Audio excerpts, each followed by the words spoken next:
Hey there guys, welcome back to the channel. It's Craig Patterson for DS Sports as always, and we are back with a new match report. I said last night in my review of Hearts Dundee that I would be going to Italy. I'd be going to the Derby della Madonnina, and I'd be going to one of the biggest cities in Italy. We're going to the Milan Derby there. Really interesting one, this one. I didn't realise it was actually on until a couple of days ago, so I was kind of surprised to see it come across my radar, and the fact that I was going to be doing this, and I wanted to obviously expand my mind a wee bit, and yeah, the fact that this was on at this time. There's a couple of really good games next week as well, and there seems to be good football happening all the time. I know there's a lot of good games on right now. Barcelona playing later on against Getafe, and I know it's El Clasico in Portugal, so we've got Sporting against Porto later on as well. I might give that a watch, I'm not sure. I might watch Barcelona instead, but on this occasion I did watch Inter Milan against AC Milan. A fascinating contest, this one, especially when you consider that AC Milan are coming into this game top of the table, and the 100% record of Atalanta had gone earlier on today after they were thoroughly beaten 4-1 by Napoli. It was a great performance by them to win that one. So Atalanta were then displaced at the top by AC Milan on goal difference, and it's kind of surprising. It just kind of shows really how amazing the revival has been since the start of this year, even when you consider, especially under Stefano Pioli, they were thinking pre-COVID they might be wanting to displace Pioli, and they were looking to bring in Ralph Rangnick, who had recently just been not so much rejected. I'm not entirely sure of what the details has happened when Ralph Rangnick was displaced for the England job a bit more recently as well. So it's kind of a bit excuse me, a fascinating one to see the revival of AC Milan, especially when you think of all the financial difficulties they've been in. You know, obviously the selling of the club of Berlusconi, former Italian Prime Minister. I know it's two different. I think he's president in Italy, and obviously Lee Young-hong. Still don't know where his money came from. We just don't even know.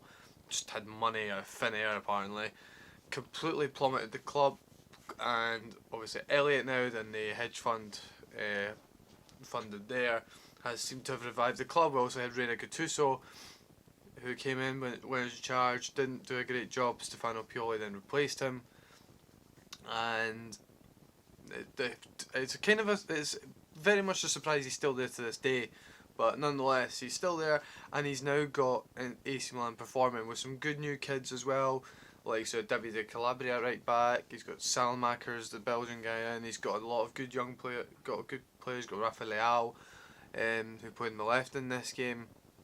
Going to the teams in just a second, but then he's also got the mighty figure, the Swedish giant himself, is Zlatan Ibrahimovic. A lot more to come from this game regarding himself later on when we think about it, when we get into the nitty gritty of it. Other than that, yeah, there's kind of a lot. It's just been a great revival. Some great players coming in. They obviously signed Sandro Tonali as well from Brescia, probably one of the highest regarded young players, especially of his position in Italy. There's a lot of good young midfielders out there in the Italian game, and it's certainly going to be one to look out for the national team. So yeah, very much a fresh team, and a very energetic one as well when you think about the style of football they're playing. We'll come on to that just now.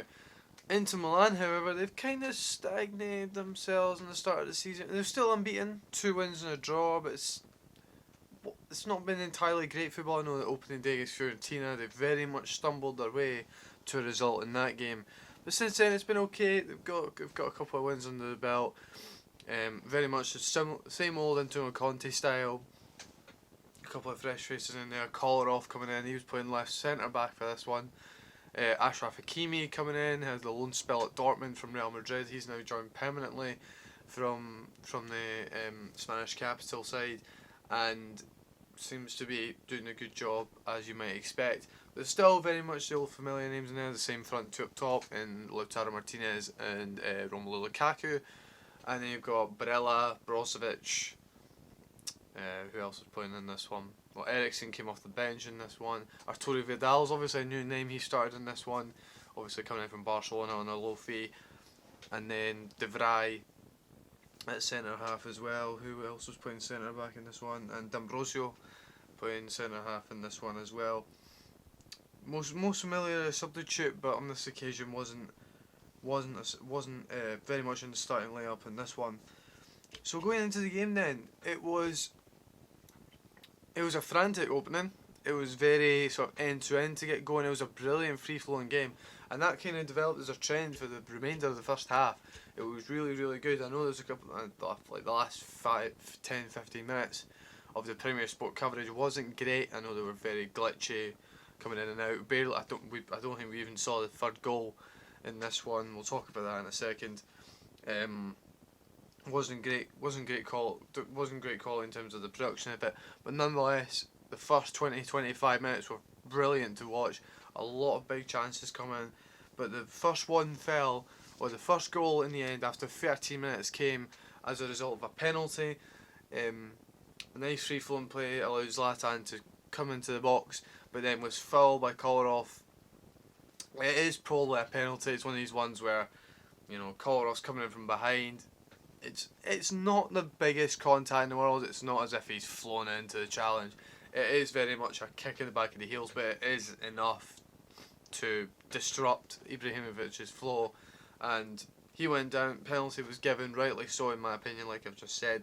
And the initial penalty was in fact saved. It was a great save by Handanovic in goal, but the rebound fell straight into the path of Ibra, and he wasn't going to miss. You knew as soon as the ball was going to fall to him, he was not going to miss. And AC Milan were 1-0 in front. The second goal, this is a really good goal, flowing counter attack. Ball falls to Leao on the left wing. Brilliant movement. Sort of feigns the centre half. I think it's maybe D'Ambrosio. It might have even been Kolarov again. I'm not actually too sure. Gets to the edge of the box, and it's a brilliant through ball. Brilliant cross come through ball into the path of Ibrahimovic. It's actually quite hard to find them when you think about it, but it's weighted perfectly. It's on the half volley. It's a brilliant cross from Leao, and Ibra would not miss. Just does not miss that chance. Very few strikers would, but certainly Ibra doesn't. And the lead was double for AC Milan. And you're thinking at this point, you know, AC Milan could go on a nice wee push. But then it was very much a similar story to what happened earlier on this year in February. AC Milan an early 2-0 lead, but Inter did come back and win that one 3-2 quite late on. And it was very... like I said before, the free-flowing attacking football came in. Inter did have their chances. Lukaku had a shot saved not long after the second goal. Albeit there wasn't too many chances, but it was good quality football, good interplay going on. We didn't really see a huge amount of, certainly Martinez, he had a couple of chances, but they weren't really that great, weren't the best chances. But the third goal did come. Inter Milan got it, they halved the deficit. It was really good build-up play. I didn't really see a huge amount of the goal, but it was a lot more of a cluttered setup, but it was very similar in the way that Zlatan scored his goal. It was very much ball across the 6-yard box, kind of evades everyone, and Lukaku's in at the back post to simply tap it in and half the deficit. And you're thinking now, is there going to be the sort of the memories of, or it was going to be deja vu of what happened in that February matchup? Didn't prove to be the case. There was still plenty of chances. I mean, Inter Milan really made a push towards the end of that first half, but it would end 2-1 at half time. But yeah, like I say, really good entertaining first half. Very much the opposite of that in the second half, in my opinion. Very few chances in this one. I mean, there was a couple in there. I mean, the biggest one was on the hour mark when Ashraf Hakimi had a pretty much free header back post. The best idea to do it, hit it back where it comes from, low, just wide of the target on this occasion. So that was arguably the best chance of the half. I know there was a penalty that was initially given by the referee in this game. It was one of those ones where you look at it and you think, I mean, obviously it's the keeper comes out and Lukaku wins the ball first thing. The ball falls to Eriksen, who comes off the bench just prior to this, and it deflects its way into the path of Lukaku, and Donnarumma in goal. Yeah, they obviously meet in the middle, but Donnarumma forces his way out, withdraws his arms, and there is slight contact, but it's very much Lukaku's standing foot that is like pushed into the leg of Donnarumma, so it's kind of a self-inflicted contact. He does go down, the referee does give it, and at that point I'm thinking it's definitely not a penalty, even in real time, because of the fact that he's withdrawn his arms. There isn't really any real attempt to play the ball or indeed the man, so I initially thought this was going to get overturned, and rightly so, but it wasn't purely for the fact that it wasn't for the fact that it wasn't a penalty, it was a dive, it was actually for the fact that it was offside in the initial through ball, or the sort of deflected through ball from Eriksen was deemed offside on Lukaku. So that was the sort of drama in this one, but from there it became very cagey, it became very dicey, a bit more sort of the derby game that you would imagine, a very, you know, go in, plenty of cards came out, tackles flying, people shouting and screaming and arguing with the ref and this and that, and it wasn't really that entertaining. I mean, I know there's a few late chances for Lukaku and the later on in the game. Certainly Lukaku was the one that had the bulk of the chances in this one. I know that there was another really good chance for Milan. I think it was about 15 minutes to go. Krunic, who came off the bench in this one. Rade Krunic came on for Rafael, and I know at the same time Castillejo came on the other side for Salamakers after both of them had fairly decent games, especially Leao, obviously setting up second goal. Pretty much through on goal, he's in a position where if he hits it, he almost certainly has to hit the target. He does hit it, but he does miss the target. You just think, man, if he hits the target there, he almost has to score. And at that point, 3-1, the game's over at this point, pretty much. It would take a monumental fight back from Inter Milan to go and win the game, or even get something out of the game. But wasn't to be on this one. Like I say, a few late chances for Inter Milan, but didn't really help themselves with the fact that basically the entire flow of the play just disappeared in the second half. It was, like I say, a lot of tackles going in, people wanting fouls and this and that. It kind of just slowed down. It wasn't really great. And in the end, Milan, the red and black side of Milan, would go on and win this latest version of the derby, and something that they've not done too often in the last wee while. Like I say, with the revival of this side under Stefano Pioli, they will now go to Parkhead on Thursday and play in the Europa League. It's going to be an interesting one. I know that Celtic obviously lost their biggest derby, the Old Firm, against Rangers today, so they're looking for a fight back. They might even have a few more players than that to come and face Milan, but nonetheless, it was a good win for Milan, and one that they will now take forward into Europe, which is a very tough group for them. I know it's Sparta Prague and Lille as well, so definitely not an easy group for them. For any one of those teams, Celtic always have been the one that you can factor in on that one. Leaving the table though, obviously AC Milan will now go 3 points clear of the top. I know that Sassuolo and Juve can be the ones that could shorten that deficit of 3 points. They've played, so Juventus play Crotone tonight, and I think Sassuolo play tomorrow against a team that's currently slipped my mind. I've forgotten. They can cut the deficit, but AC Milan will be top of the table at the point in the weekend. Inter Milan they remain on 6 points, and 7 points, and they could be certainly displaced by a couple of teams. So they could be looking at relative mid-table. So you're looking there and you're thinking, it's not ideal, it's not great for them, but certainly, obviously, very early stages. Still 30 odd games to go, so probably nothing really to worry about at the moment. It could certainly spiral in the next coming days or weeks.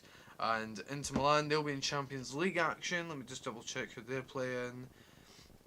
I feel like it's somebody quite big. No, it's not that one. No, it's Wednesday night. Let me just double check. No, not that one. Not that one. They play Mönchengladbach at home in the same group as Real Madrid, who I've just seen now on the television in front of me, have just lost their home game against Cadiz, which is certainly a very, very surprising one in that respect. So, obviously not all doom and gloom, but certainly Champions League is where they'll look to revive themselves. They play at San Siro against Mönchengladbach on Wednesday evening. Apart from that, guys, this is a very sort of brief match report. I know I really don't pack a lot of information. I'm still kind of trying to get used to it. Like I say, I'm going to be back with a new one tomorrow, I think. It'll probably be Monday by the time I publish it. It's Saturday at the moment. This one will go out on the Sunday, and there'll be a new one on Monday, I would imagine. But apart from that, guys, thank you very much for watching as always. Like I say, leave a like in the video. Comment on the video, comment any thoughts that you might have had about this game, if you'd watched it yourselves or whatever.